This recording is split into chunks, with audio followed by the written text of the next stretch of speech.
Assalamualaikum warahmatullahi wabarakatuh. Baiklah anak sekalian, pada pertemuan minggu yang lalu Bapak sudah menyampaikan materi yang akan dibahas di kelas 12 semester 2, yaitu yang pertama bab munakahat, yang kedua faraid, dan yang ketiga sejarah Islam, maksudnya sejarah Islam Indonesia. Kita bahas yang pertama, yaitu masalah atau munakahat, ya. Munakahat atau perkawinan. Di sana dalam buku judulnya adalah apa? Indahnya membangun mahligai rumah tangga. Dan ini dibahas di kelas 12 semester 2, tidak di kelas 10 atau di kelas SD, karena mungkin di antara kalian setelah tamat SMA ada yang melanjutkan ke perguruan tinggi, ada yang bekerja, dan mungkin juga ada yang sudah ada yang nunggu, ya kan? Ya, karena itu pantas sekali kalau ini dibahas di kelas 12 semester 2. Baiklah, kita mulai. Sebelum kita mulai mengenai pelajaran, kita terlebih dahulu berdoa dulu, ya. Berdoa. Silakan. Bismillahirrahmanirrahim. Raditu billahi rabba wa bil islami dina wa bi Muhammadin nabiyya wa rasulah. Rabbil zidni ilma warzuqni fahma bi rahmatika ya arhamar rahimin. Baiklah, teruskan anak sekalian. Yang kita bahas pertama adalah pengertian nikah. Ini ada dalam buku, ya. Ada nikah, pengertian nikah menurut bahasa. Coba bagaimana pengertian nikah menurut bahasa? Bersatu, mengumpulkan, apalagi? Nah, ya, apalagi? Dalam bahasa Arab disebut ad-dhamu wal waqfu, ya, berkumpul dan bersatu. Nah, adapun pengertian nikah menurut syarak, yaitu apa? Yang menghalalkan pergaulan antara laki-laki dan perempuan yang bukan mahramnya yang menimbulkan hak dan kewajiban masing-masing. Ya, akad yang menghalalkan pergaulan antara laki-laki dan perempuan, ya. Jadi ada akad, sehingga di sana dalam menikah ada yang disebut dengan ijab qabul dalam pernikahan. Dalam pengertian menurut syarak adalah akad yang menghalalkan. Jadi kalau tidak ada akad belum halal. Yang tadinya haram menjadi halal karena ada akadnya di sana, ya. Nah, jadi ada pengertian nikah menurut bahasa, ada menurut syarak. Dan di daerah biasa disebut dengan kawin, ya kan? Kawin atau nikah gitu. Kita teruskan. Yang selanjutnya tujuan pernikahan. Jadi setiap kerja itu ada tujuannya. Apa tujuan pernikahan? Coba, apa yang pertama?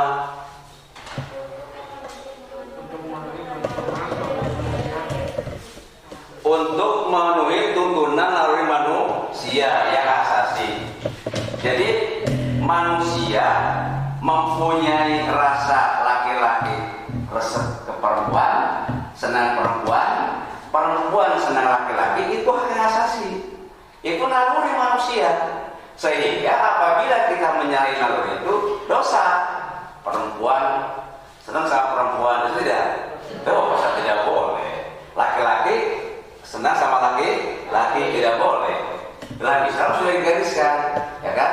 Nah, untuk itu yaitu laki-laki kepada perempuan atau sebaliknya. Kita lihat sabda Nabi. An Abi Hurairah radhiyallahu an, Nabi sallallahu alaihi wasallam, tungkal mar'atu li arba'in. dinikahi perempuan itu karena 4 faktor. Ada di sana? Sebutkan. Yang pertama ya kamu. Terus? Yang pertama, boleh menikahi perempuan dilihat dari maliha, hartanya. Ya, tapi bukan berarti cowok matre ya atau cewek matre. Yang kedua, nanti ada hadis lagi yang membahas masalah masalah pernikahan, jangan hanya melihat hartanya. Yang kedua apa? Wali hasa biha, apa namanya? Turunan atau nasab. Wali jamaliha, dan karena apanya? Cantiknya. Nawi manusia, laki-laki resep sama perempuan yang cantik, perempuan resep sama laki-laki yang ganteng. Manusiawi kan? Manusiawi. Tapi saya yakin bukan titik yang membuat cinta, namun kita yang membuat titik. Bukan cantik yang membuat cinta, namun cinta yang selalu menyatakan kau sangat cantik. Iya kan? Yang keempat apa?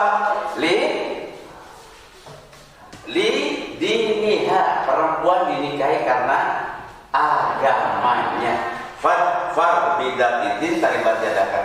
Apabila kamu memilih agamanya, insya Allah akan selamat. Jadi yang pertama, ya tujuan pernikahan adalah memenuhi tuntutan naluri manusia. Silakan. Yang kedua, tentu apa? Mendapatkan ketenangan hidup. Surat apa itu ayatnya?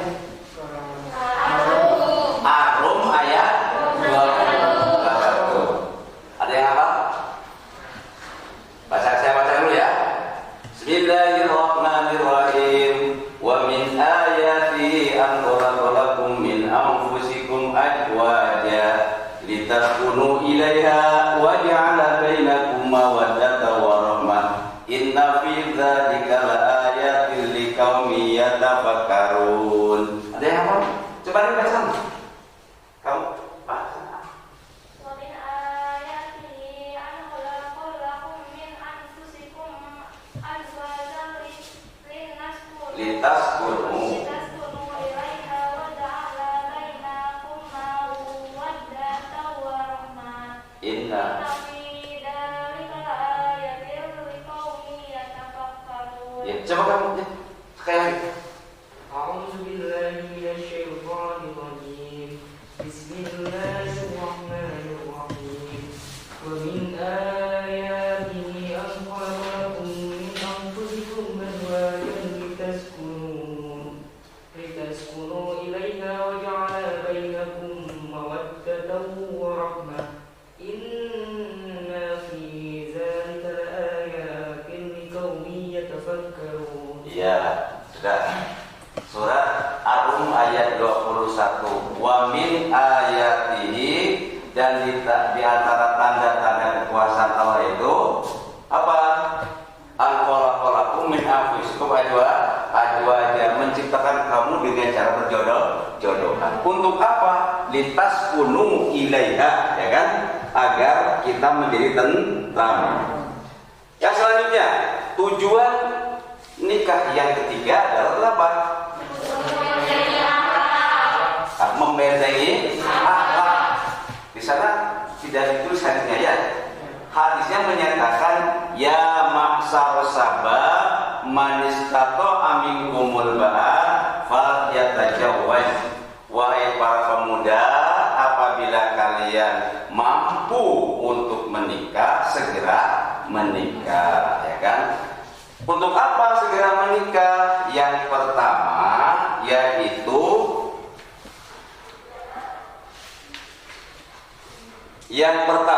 adalah karena nikah itu untuk menjaga pandangan mata. Ya masal sabab man istata'a minkumul ba'ata falyatajawwaz fa innahu aghadul basor. Yang pertama, menjaga pandangan mata. Setidaknya kalau sudah punya suami istri, ya jangan pandangannya jangan kesana kemari ya kan. Wa saunulil farji, dan memelihara kemaluan ya. Apabila belum mampu nikah maka banyak-banyak puasa, maka disunatkan ada puasa Senin Kamis ya. Nah, Senin Kamis. Yang ketiga di antara tujuan nikah adalah apa? Meningkatkan ibadah kepada Allah. Karena nikah termasuk ibadah ya. Nah, ini hadisnya sudah saya sampaikan. Yang keempat apa? Atau untuk mendapatkan keturunan yang sah atau yang saleh. Mungkin terjadi keturunan yang saleh apabila tidak dilandasi dengan agama, sehingga di sini ada tujuannya, yaitu untuk mendapatkan turunan yang saleh. Sebagaimana menyatakan dalam firman-Nya, Allah telah menjadikan dari diri kamu itu pasangan suami istri dan menjadikan bagimu dari istri-istri itu anak-anak dan cucu yang memberimu rezeki yang baik-baik. Maka mengapakah mereka beriman kepada yang batil dan mengingkari nikmat Allah? Dan yang ke berapa? Ya, yaitu untuk menegakkan rumah tangga yang Islami. Ini 6 dari tujuan nikah ya. Ya, mudah-mudahan yang nikah bisa tercapai dari 6 itu. Sampai sini ada yang bertanya? Silakan. Dari apa yang saya sampaikan, dari pengertian nikah, tujuan nikah, ada yang bertanyakan? Kalau tidak ada, kita teruskan. Yang selanjutnya adalah hukum nikah. Hukum nikah. Pada dasarnya nikah itu hukumnya mubah. Apa mubah? Boleh. Nikah boleh, tidak pun boleh. Itu. Tapi dilihat dari kondisi kejiwaan seseorang, maka ada yang disebut wajib, ada sunnah, ada mubah, ada haram, ada makruh. Jadi hukum nikah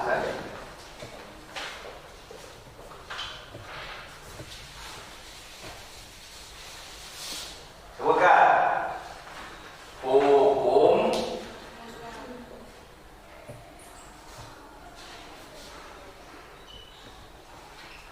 nikah. 1 wajib, 2 sunnah, 3 mubah. Ini dasar hukumnya ya. Mubah. 4 haram. Dan yang kelima makruh. Jadi makruh ya. Kita lihat yang pertama.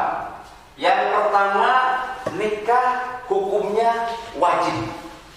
Sana terakhir, coba yang bagaimana nikah itu wajibnya? Coba ada punya? Kamu yang wajibnya bagaimana? Bagi orang yang telah mampu baik fisik, mental, ekonomi maupun akhlak untuk melakukan pernikahan. Ya. Yang pertama wajib itu apabila dia secara usia sudah mencukupi ya, ekonomi sudah mencukupi, dan dia takut terjerumus perbuatan maksiat. Apabila dia takut terjerumus perbuatan maksiat, sedangkan dilihat dari segi kondisi sudah mencukupi, maka hukumnya jadi wajib. Lamun nikah malah dosa. Karena apa? Kalau tidak, kalau sampai terjerumus kepada perbuatan maksiat. Nah, apabila sampai terjerumus kan malah lebih bahaya ya kan. Yang kedua hukumnya apa? Sunnah. Sunat itu bagaimana ya? Yang sunat bagaimana? Bagi orang yang telah mempunyai keinginan untuk menikah namun tidak dikhawatirkan dirinya akan jatuh kepada maksiat.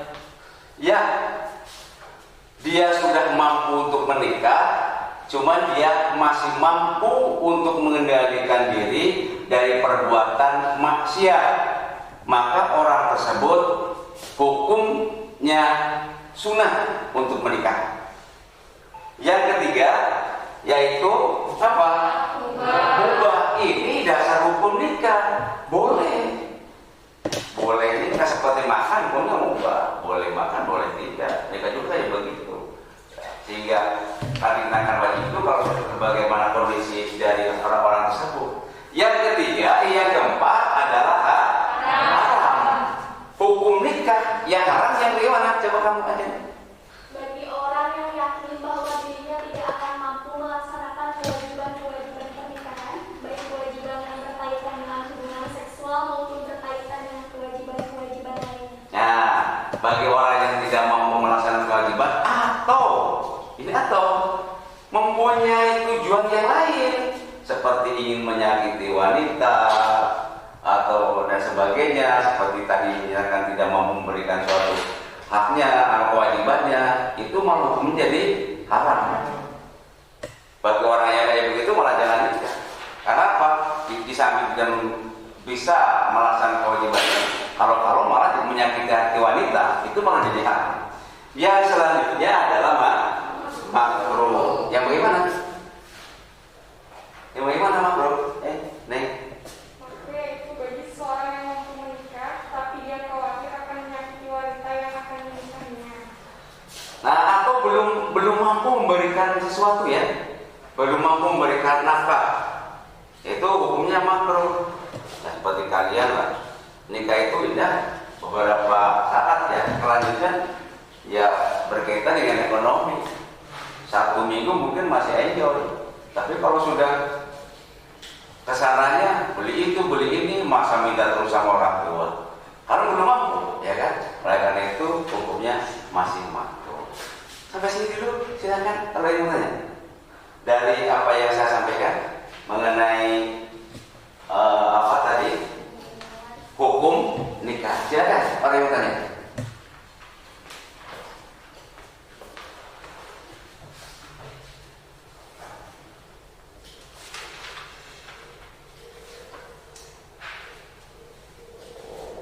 Kalau tidak ada, kita teruskan ya. Ini setelah kita melihat ada hukum nikah, kita akan bahas mengenai mahram. Apa mahram? Mahram adalah orang yang haram untuk dinikahi. Jadi tidak setiap wanita boleh dinikah. Ada juga yang diharamkan, ya, diharamkan untuk dinikah. Sanajan bohong. Tapi kalau memang haram, tidak boleh dinikah. Dan di sini ada 2 golongan, ya kan? Ada 2 golongan. Yang pertama, mahrammu apa? Haram selama-lamanya. Haram selamanya. Yang kedua, mahram apa? Ghair. Yang apa?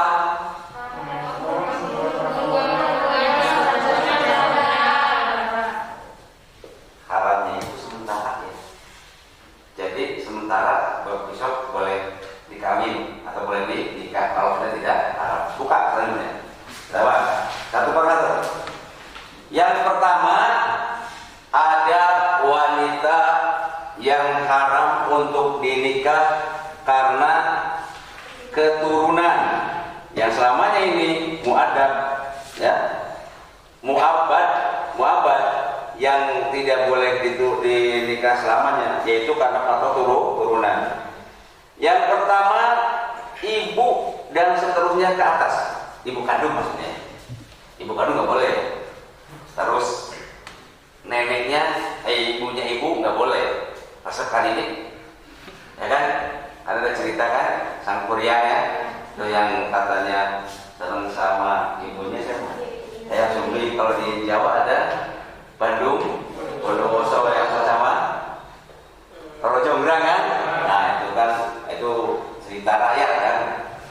Tidak boleh menikahi ibunya dan terus ke atas, artinya neneknya, terus buyutnya.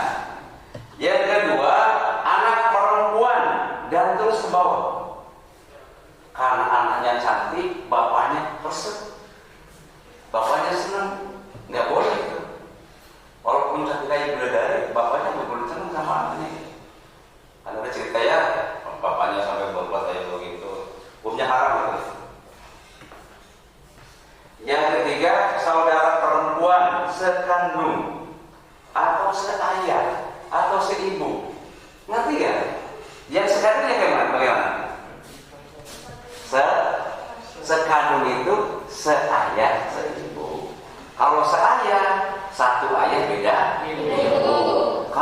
ibu, satu ibu beda.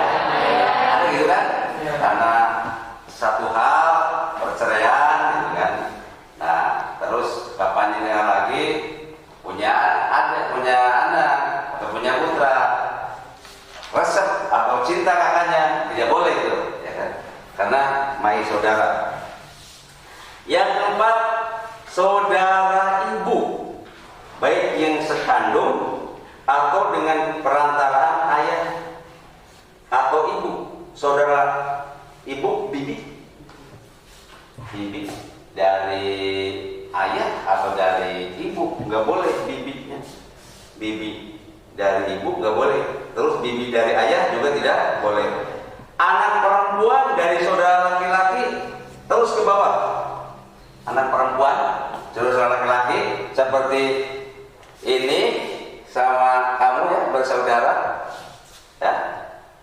Ini kamu punya anak perempuan, ini resep atau cinta sama anak kamu, nggak boleh.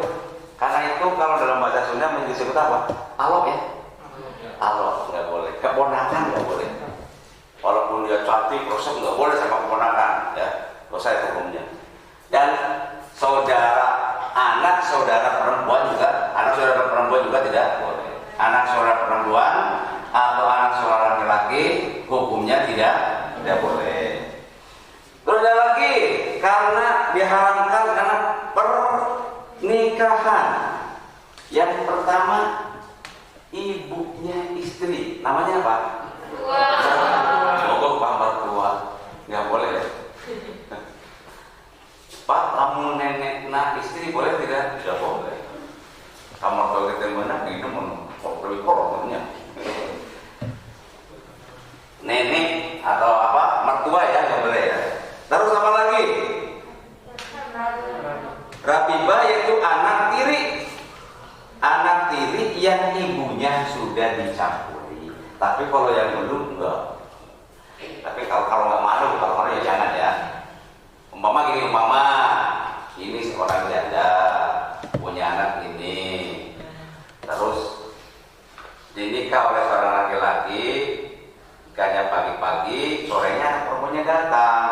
Itu kan belum ada apa-apa ya. Terus bapaknya bilang, kok anaknya cantik ya. Nah, ini diceraikan, nikah sama itu belum ada anak. Tapi kalau sudah 2 bulan, anaknya pulang dari Jakarta, kok anaknya cantik, terus nggak boleh. Tidak boleh, hukumnya tidak boleh. Karena bapak dan ibunya itu sudah hubungan. Bagaimana kalau begini? Seorang bapak nikah dengan seorang ibu. Seorang bapak ini punya anak laki-laki. Seorang ibu punya anak perempuan. Bapaknya sama ibunya, anaknya sama anaknya. Boleh tidak? Ada nggak? Ada nggak? Ada yang betul? Ada? Ada. Boleh tidak? Boleh. Nggak ada hubungan darah itu, ya kan? Nggak ada hubungan darah, boleh. Bapaknya sama ibunya, anaknya sama anaknya, kan nggak ada hubungan darah, ya kan? Iya. Yang nggak boleh, bapaknya sama ibunya, setelah ibu sama anak, nggak boleh itu. Nggak boleh. Haram hukumnya, kan? Nah, yang selanjutnya.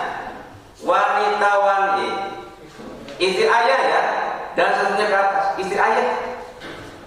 Istri ayah dan seterusnya ke atas. Artinya kalau itu ibu tiri ya, ibu tiri nggak boleh, nggak boleh. Yang keempat, wanita-wanita yang pernah dinikahi oleh ayah, kakek, terus nggak boleh lagi. Terus istri anaknya yang laki-laki, menantu, istri, anaknya istri anaknya, istri anak, menantu. Anak saya laki-laki, anak saya nikah, terus saya bogoh gitu kan. Saya cinta sama menantunya, nggak boleh. Pak, kamu urut, sudah dicerai, nggak boleh. Kan? Hukumnya nggak boleh. Ya, hanya itu aku ke menantu, ya kan. Bisi ayah gitu. Yang selanjutnya, ada yang bertanya sama istri? Masalah tadi. Karena keturunan, karena pernikahan, dan yang selanjutnya karena persusuan. Yang pertama pertama ibu yang menyusui. Makanya nanti kalau kamu sudah punya anak, kamu sudah punya anak kecil, kamu menyusui anaknya, ada anak tangga yang sebaya, jangan cepat-cepat menyusui anak tangga. Nanti kalau gedenya resep, nggak boleh itu, ya, karena itu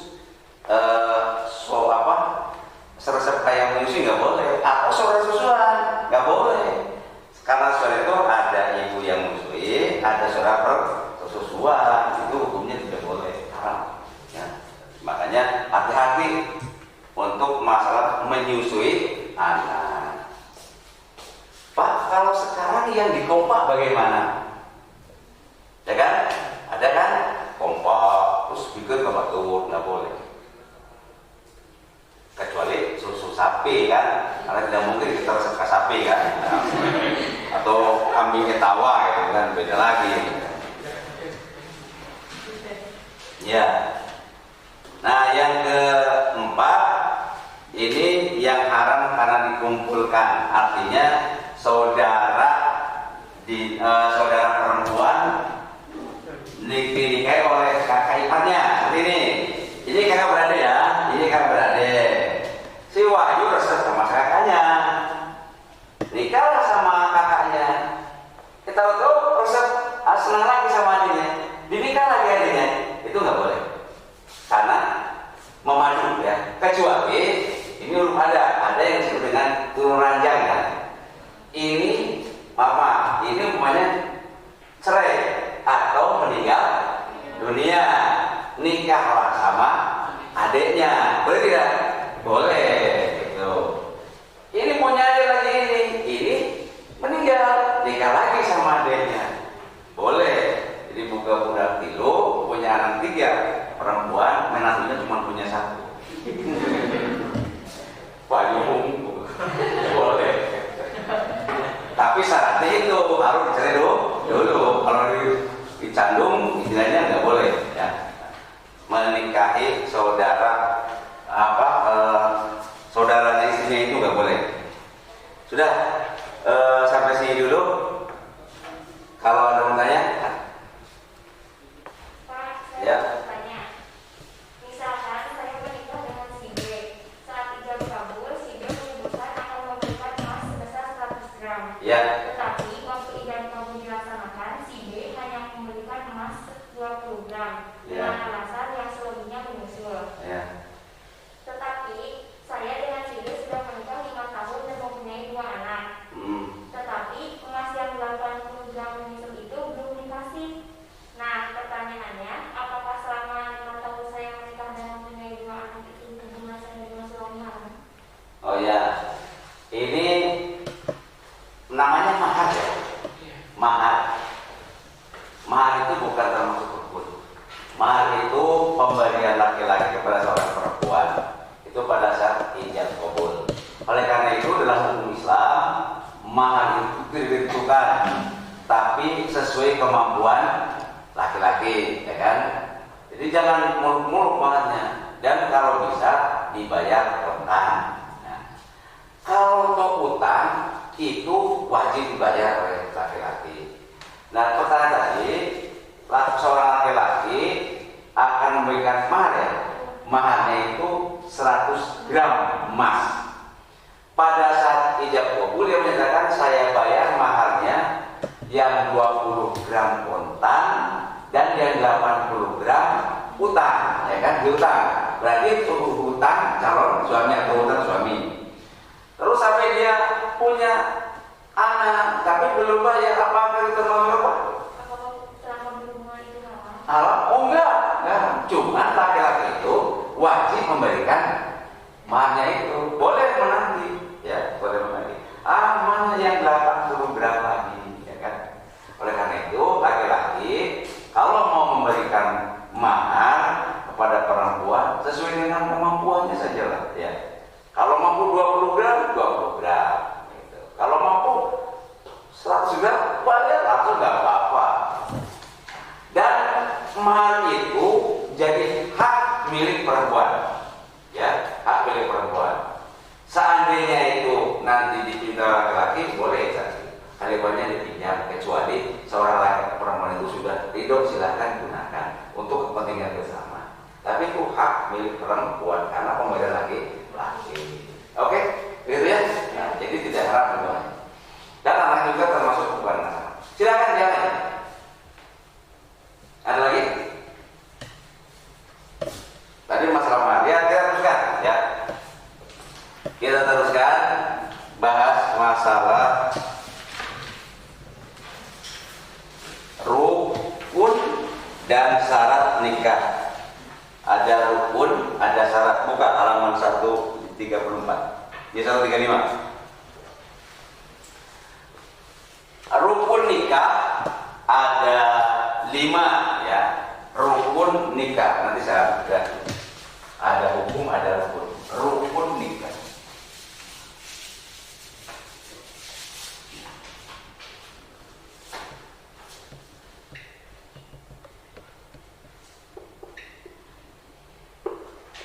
Satu, coba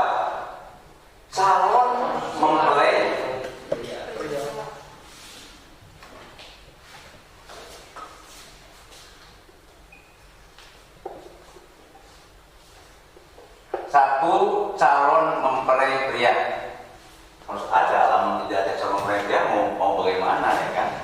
Harus ada calon mempelai pria. Nah, pilihannya masing-masing. Sekarang ada. Kalau dulu biasanya oleh orang tuanya, kamu sama itu ya. Sekarang nggak punya pilihan sendiri ya kan. Mungkin kadang-kadang saya lihat di channel SMP itu masih SMP udah pada punya masing-masing ya kan. Seperti si siapa itu dalam sinetron apalagi namanya, Joko sama siapa ya? Masih SMP ya kan. Ada calon mempelai laki-laki. Syaratnya ini ada syaratnya ya kan. Syaratnya ya harus beragama Islam. Makanya biasanya sebelum akad sering mengucapkan syahadat, tahdid ya untuk apa? Untuk meyakinkan lah. Jadi syaratnya yang pertama mempelai laki-laki itu adalah beragama Islam. Yang kedua atau syaratnya yang kedua yaitu apa? Tidak dipaksa. Tidak boleh kalau dipaksa. Kamu harus nikahi anak saya. Nggak boleh, ya kan? Yang ketiga yang terusnya adalah tidak sedang ihram, baik haji maupun ihram umroh. Kalau sedang ihram haram menikah. Umroh mah jangan apa, kalau sedang ihram mah jangankan menikah, hanya menghitbah juga tidak boleh. Dan bukan mahram calon istrinya. Kalau yang mahram nggak boleh. Yang kedua ada calon istri.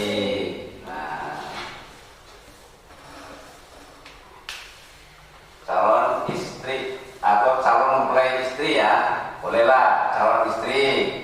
Doaya ada laki yang rumah ya kan. Calon istri salah satunya ada kriteria tersendiri. Bahkan menurut Undang-Undang Perkawinan tahun 74 kan, kalau laki-laki kan 19 tahun, perempuan 16 tahun. Sekarang ada rubah mungkin ya. Nah, biar apa? Biar tidak terlalu dini ya, nikah dini, kasihan. Calon istri, syaratnya apa? Calon istri, ya? Bukan mahram, laki-laki betul, ya. Apalagi? Ya, misalnya apa? Masa iddah. Istri yang sedang masa iddah tidak boleh. Nanti kita bahas masalah iddah ya, setelah pembahasan ini. Masa iddah itu dibahas masalah dengan berkaitan dengan talak atau apa lagi? Berstatus sebagai istri orang tidak boleh. Kalau laki-laki boleh, poligami, perempuan tidak boleh, ya kan? Karena apa? Nanti turunannya tidak jelas kalau istri punya suaminya dua. Calon mempelai pria atau calon dan yang kedua calon mempelai perempuan. Yang ketiga ada wali, ya. Wali siapa wali? Orang yang menikahkan. Mempelai istri siapa? Yaitu ayahnya dari seorang mempelai perempuan. Ayah. Nanti ada susunan wali ya. Susunan wali ada. Jadi kita bahas wali itu susunannya ada berapa gitu kan? Ada wali nasab, ada wali hakim, ya kan? Wali nasab yaitu orang tuanya, ya kan? Yang ketiga, yang keempat yaitu dua orang saksi. Dua orang saksi. Tanpa ada saksi tidak boleh. Maka sering dalam akad nikah itu ada saksi dari pihak laki-laki, saksi dari pihak perempuan. Dua orang saksi minimal yang mengesahkan itu, mengesahkan pernikahan. Dan yang berapa? Kelima, ada ijab dan qabul. Seperti begini. Ini umpama mempelai laki-laki ya ini ya. Ini mempelai laki-laki. Nah ini umpama saya sebagai wali dari mempelai perempuan. Biasanya kayak begini biasanya berjabatan tangan ya ini ya. Nah biasanya namanya siapa? Farhan. Saudara Farhan atau Nas Farhan, Bapak nikahkan kamu dengan putri saya yang bernama siapa? Itu yang di jurusan.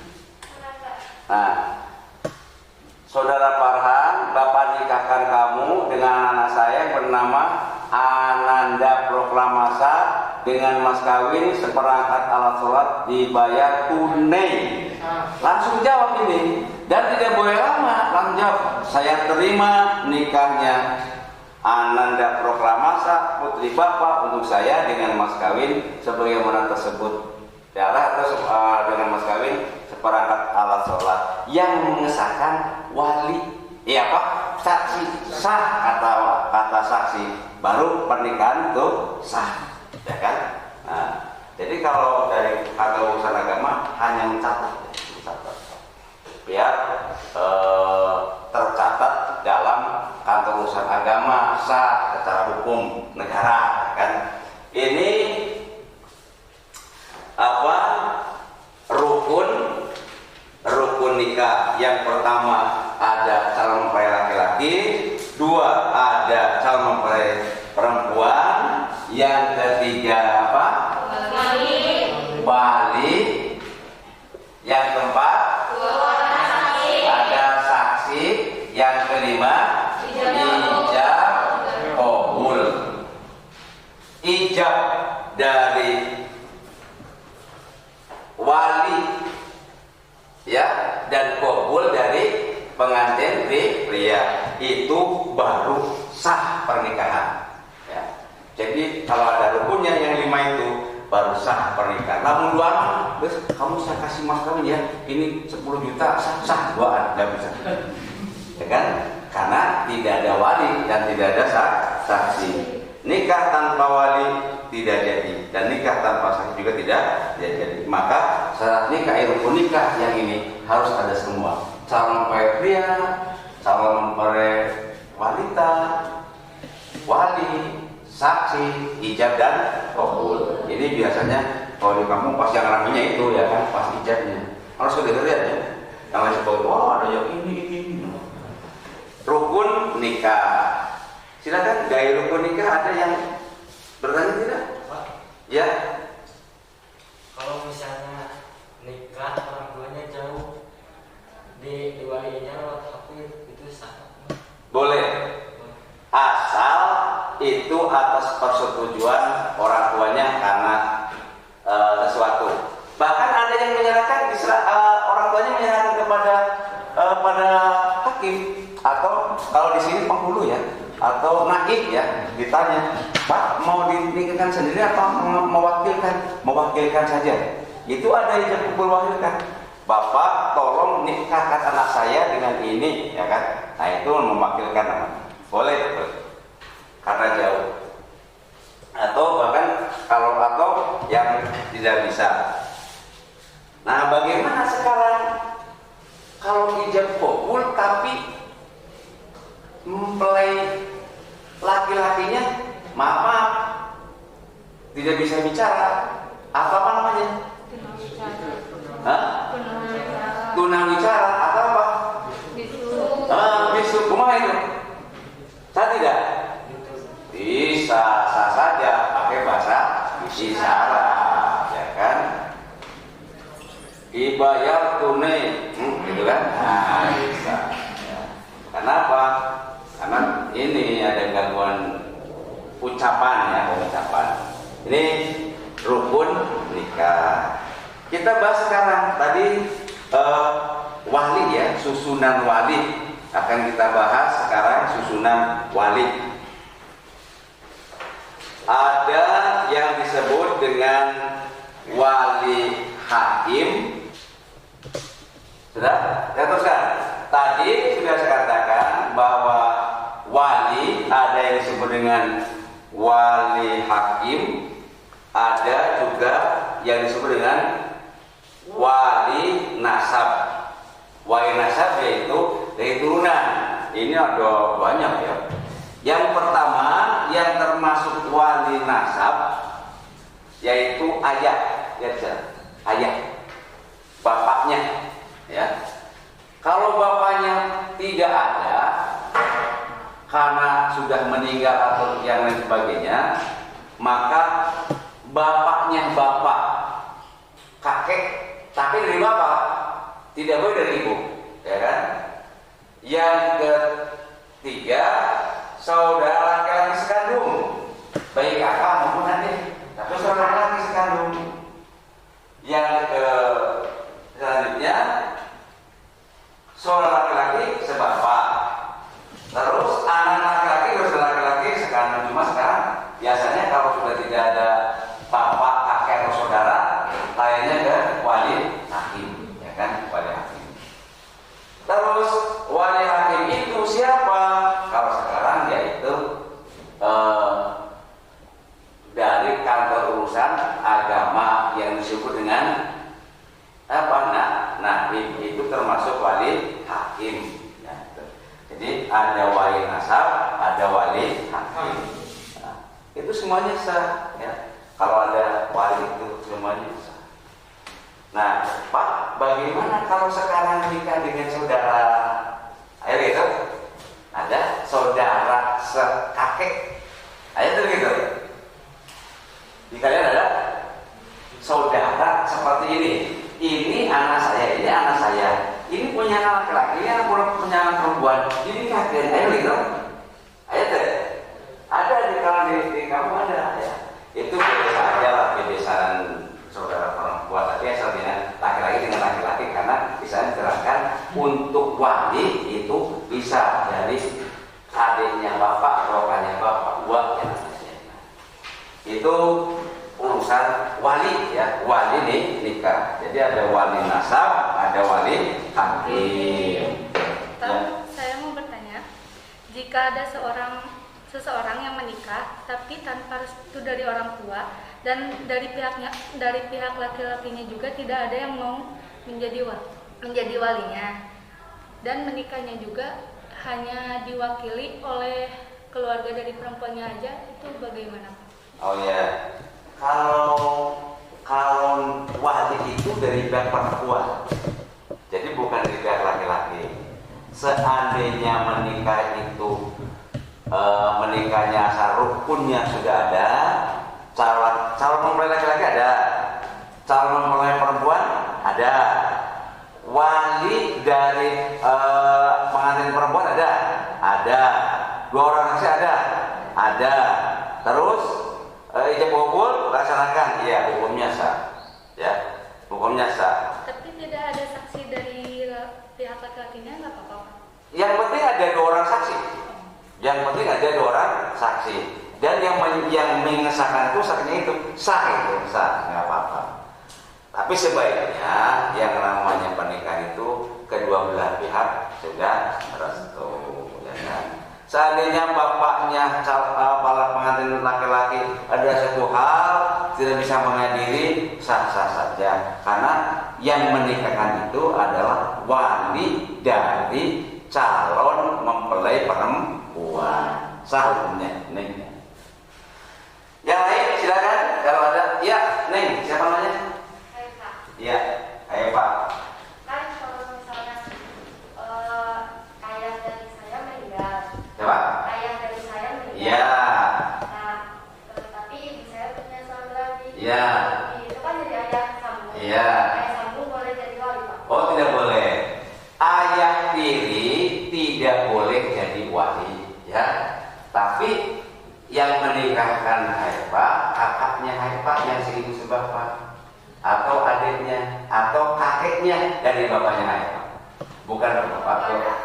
Kalau nggak ada kakeknya, nggak ada adik atau kakak, nggak ada paman, itu bisa ke wali hakim. Tidak boleh bapak tiri jadi wali. Atau begini, ini malah yang krusial ini. Ada, sambung tadi ya, mudah-mudahan jangan sampai terjadi. Ada seorang perempuan berpacaran dengan seorang laki-laki. Dia sampai berbuat sesuatu, akhirnya hamil. Artinya hamilnya itu di luar nikah.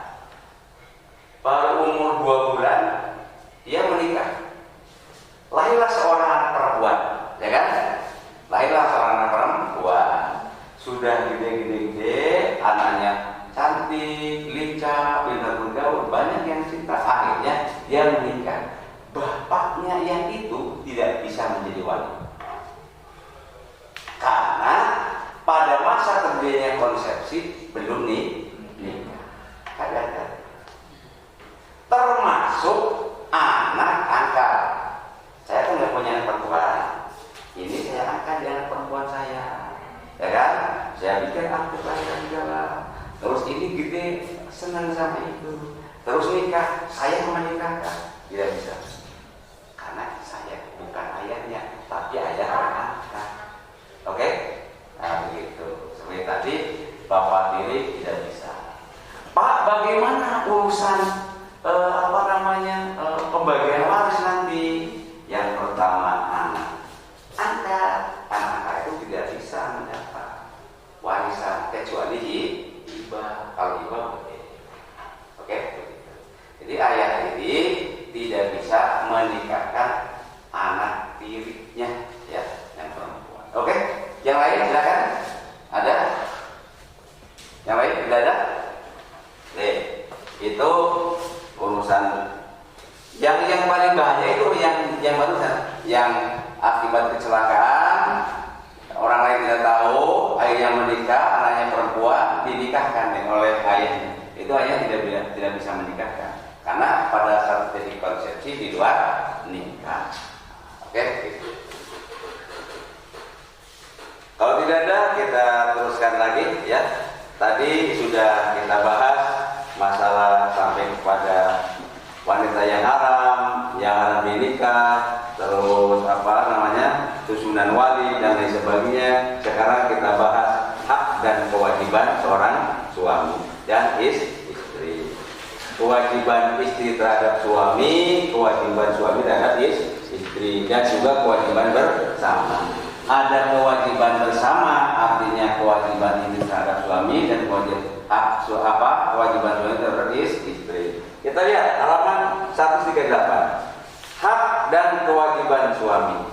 Ada kewajiban bersama suami dan istri. Yang pertama, memelihara dan mendidik anak dengan sebaik-baiknya. Ini kewajiban bersama ya, mendidik anak ya. Bahkan ibu itu adalah termasuk pendidik utama dan pertama, guru yang pertama. Dari mulai, kalau orang Jawa bilang kan mencari jodoh itu kan bibit-bibit bobot ya. Ya itu. Dilihat itu pendidikan sebelum punya anak bahkan.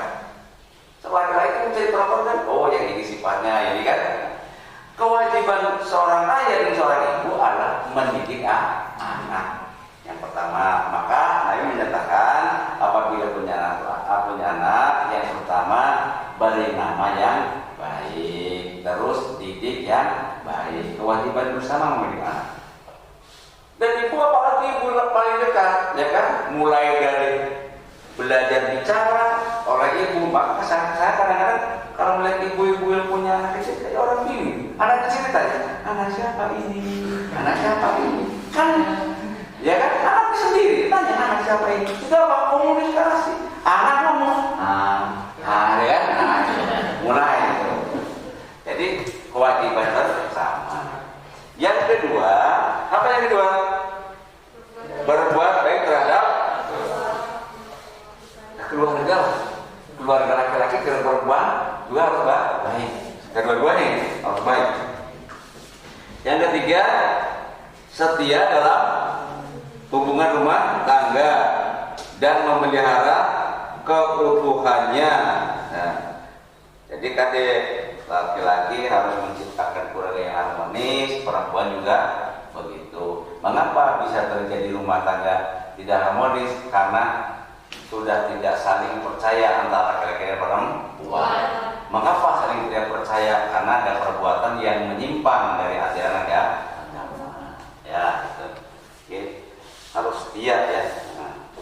Terus apa lagi? Saling membantu antara keduanya. Laki-laki boleh membantu perempuan? Boleh. Perempuan boleh membantu laki-laki? Boleh. Perempuan sedang sibuk, bantuan masak oleh laki-laki boleh. Bantu. Laki-laki sibuk dibantu oleh perempuan sebatas itu wajar. Kalau tidak wajar jangan.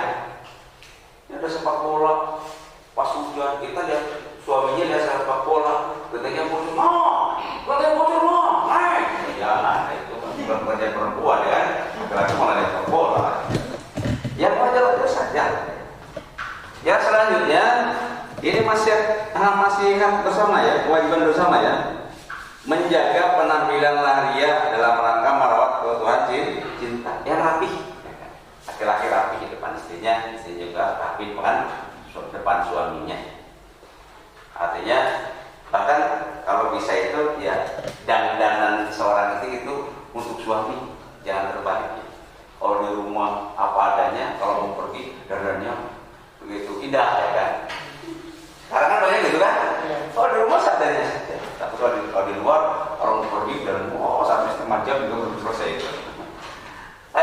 Udah. Yang kedua, kewajiban suami terhadap istri. Yang pertama, jadi pemimpin, memelihara dan memimpin keluarga. Ar-rijalu qawwamuna 'alan nisa. Laki-laki itu pemimpin bagi perempuan. Ada yang mengatakan, mengapa perempuan itu diciptakan dari tulang rusuk, bukan dari tulang kepala Adam? Karena harkat dan martabat seorang wanita tidak boleh diinjak-injak oleh laki-laki. Karena laki-laki adalah pemimpin bagi perempuan. Mengapa perempuan tidak diciptakan dari tulang kakinya Adam? Karena harkat dan martabat perempuan tidak boleh diinjak-injak laki-laki. Tapi dari tulang rusuk yang dekat dengan hati dan diapit oleh dua tangan. Artinya perempuan itu senang kalau dicintai dan lebih tentram kalau dilindungi. Begitu ya kan. Yang selanjutnya apa? Menjadi pemimpin yang memberikan nafkah ya. Nafkah ada sandang, pangan, papan. Itu kewajiban laki-laki. Pak, bagaimana kalau perempuannya itu ikut membantu suami mencari nafkah? Boleh, asal sepengetahuan suami. Ya, sepengetahuan suami dan itu halal menurut agama dan negara. Boleh itu membantu dagang di pasar, bekerja di kantor dan sebagainya, itu boleh ya.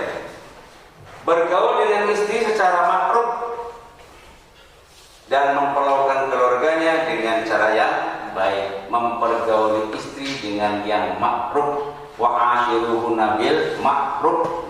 Laki-laki wajib masing-masing anggota keluarganya, terutama suami dan istri, bertanggung jawab sesuai fungsi dan perannya masing-masing. Wajib itu ya, tanggung jawab dan memberikan kebebasan berpikir dan bertindak kepada istri sepanjang sesuai norma Islam, membantu tugas-tugas istri serta tidak mempersulit kegiatan istri. Seperti istri mau pengajian dilarang, itu tidak boleh. Istri mau kondangan dilarang, itu jangan, kasihan kan, terlalu membatasi gerak istri. Yang selanjutnya kewajiban istri terhadap suami. Yang pertama, taat kepada perintah suami. Kalian mengenal istri yang solehah? Istri yang solehah itu katanya yang baik itu istri yang solehah ya. Istri yang solehah itu, ini kewajiban istri ya. Istri yang solehah itu idza nadurta sa'atka, apabila dipandang menyenangkan. Ya, senyum sama suami, terus dandanannya rapi. Apabila diperintah mau, contohnya pangadan melekin kopi, mau diperintah asal sesuai kemampuan istri, gitu kan, dan mampu menjaga martabat seorang istri, yaitu apabila suaminya pergi tidak ada di rumah, mampu menjaga diri dan harta suaminya. Itu termasuk istri yang solehah. Yang selanjutnya menjaga diri dan kehormatan keluarga, terus bersyukur atas nafkah yang diterima dari suaminya, jangan diberi sedikit terus marah-marah sebagainya, tapi sesuai dengan kemampuan suami. Kalau suami mampunya 1 bulan umpamanya memberikan 1 juta, terima. Jangan minta 2 juta, nanti suami malah pusing, ya kan? Mampunya memberikan 500, mintanya 5 juta, aja pusing suami. Ini jadi wanita menerima atau bersyukur atas apa yang diberikan di suami, dan membantu suami dalam mengatur rumah tangga, ya, membantu suami dalam mengatur rumah tangga. Ini hak dan kewajiban suami istri dalam membina rumah tangga. Pak, saya mau bertanya, Ya. Kalau ada seorang suami yang tidak memberikan nafkah lahir maupun batin selama bertahun-tahun dan tanpa kabar, tapi belum dicerai, apa boleh seorang istri menikah lagi? Oh ya, dalam taklik talak itu dibacakan ya, setelah akan nikah taklik talak dibacakan. Apabila saya menyakiti istri saya berolah, apabila saya meninggalkan diri saya sekian bulan namanya tidak memberikan nafkah, ya kan, maka kalau jatuh talak saya, itu boleh istri menikah lagi, tapi apabila sudah bercerai. Kalau belum bercerai tidak boleh. Caranya bagaimana? Dia mengajukan cerai ke pengadilan agama. Nanti dari pengadilan agama diputuskan dia sudah bercerai, mempunyai surat namanya paspor tanda cerai, itu boleh menikah lagi apabila sudah habis masa iddah, gitu. Tapi dengan syarat laki-lakinya itu jelas sekian bulan atau sekian tahun atau 2 tahun nggak ada kabar, kasihan kan? Wah, ini betul-betul Bang Toyi, ya kan? Tidak bulan-bulan itu punya boleh, tapi syaratnya seorang itu sudah punya surat pernyataan dari pengadilan agama bahwa dia seorang janda, artinya mengajukan cerai, ya kan? Umumnya bukan itu saja, ini jadi istri saya tempel, kedua sampai dia sudah terima, ngaju ke pengadilan agama, saya minta dicerai karena saya disakiti oleh suami saya, boleh, ya kan? Makanya tidak boleh ada kekerasan dalam rumah tangga, nggak boleh. Marah kayak pun nggak boleh nempel istri. Boleh nempel tapi rek. Kamu, boleh. Oke, begitu. Silakan. Kamu bertanya, seandainya jika ada seorang istri mendapat sebuah barang dari laki-laki yang bukan mahramnya atau perselingkuhannya tanpa sepengetahuan suaminya, dan barang tersebut dinikmati oleh anak maupun istrinya, maka kewajiban suami terhadap istri dan hukumnya bagaimana? Oh ya, aku beri. Ada perselingkuhan nih. Jangan ada dosa di antara kita ya. Ini artinya ini ada dosa di antara kita ya, dalam rumah tangga ada dosa. Tidak boleh ya itu menerima barang selingkuh dari selingkuhannya, karena ada suatu. Kalau suaminya tahu, wah bisa terjadi perang badar ini. Marah sampai ini banyak kebukuhan nih dari SMA. Terus tahu-tahu sekian puluh tahun ketemu kan? Ini udah punya suami, udah punya istri. Nyambung lagi CLBK jika lama bersih kembali kan? Nah, ini suaminya tahu, nanti mau marah sekali.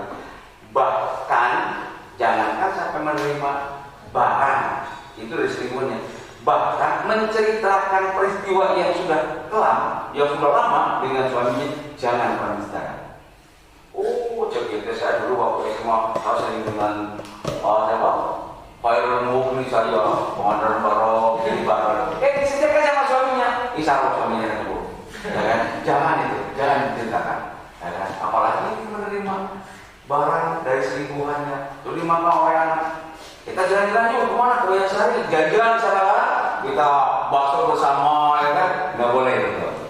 Itu yang pertama, jelas-jelas mengkhianati suami juga tidak baik lah, kan? Dosa hukumnya. Ya. Oke, begitu nih. Ya, silakan kamu. Jika ada seorang istri yang tidak bisa melaksanakan kewajibannya sebagai istri, kewajiban semuanya, apakah dia masih wajib untuk diberikan haknya seperti nafkah gitu oleh suaminya? Oh ya, ini ada seorang istri yang sudah tidak bisa memberikan melaksanakan kewajibannya. Contohnya ini ya, umpama ya, seorang istri yang sakitnya itu bukan sakit ingatan tapi sakit fisik dan tidak bisa apa-apa, sudah menanggung, tapi dia masih istrinya, boleh diberikan, bahkan diobati, dilayani oleh suami. Kalau sehat, Pak? Oh, kalau sehat, istrinya sehat tapi tidak mau, ya, tidur bersama tidak mau, melayani suami umpamanya masak tidak mau, nyuci tidak mau. Nah itu saya kira itu bukan rumah tangga yang harmonis, ya kan? Itu malah terjadi perang terus itu ya. Nah itu suami paling main nanya, kamu inginnya bagaimana? Jadi boleh Pak meminta, ya kalau tidak dia mau, bagaimana lagi? Mempergauli suami nggak mau, ya kan? Melaksanakan tugas yang lain tidak mau, itu nanti suami merasa berat sekali ya. Makanya jadi kewajiban. Karena apa? Seolah-olah istri pun sudah tidak mau sama suaminya. Istri ngaku kan sudah tidak mengakui, kenapa segalanya tidak mau? Ini kasihan suaminya ya. Tapi ada yang perempuan kuat sekali sama suaminya, sering marah-marah, jangan itu. Suami diomelin sama suami, gitu kan? Jangan itu ya, kasihan suaminya. Nanti dia akan keringatung orangnya. Dan suami dari boleh juga keras sama ibunya. Apa main tawar nggak boleh.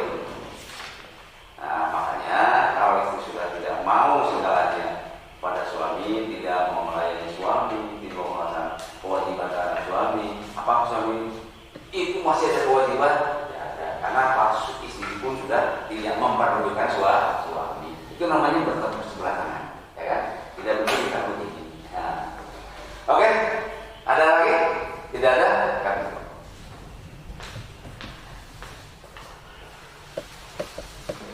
Kalau masih ada, mungkin pertemuan kali ini hanya sekian. Mudah-mudahan apa yang Bapak sampaikan dari awal sampai akhir ada manfaatnya.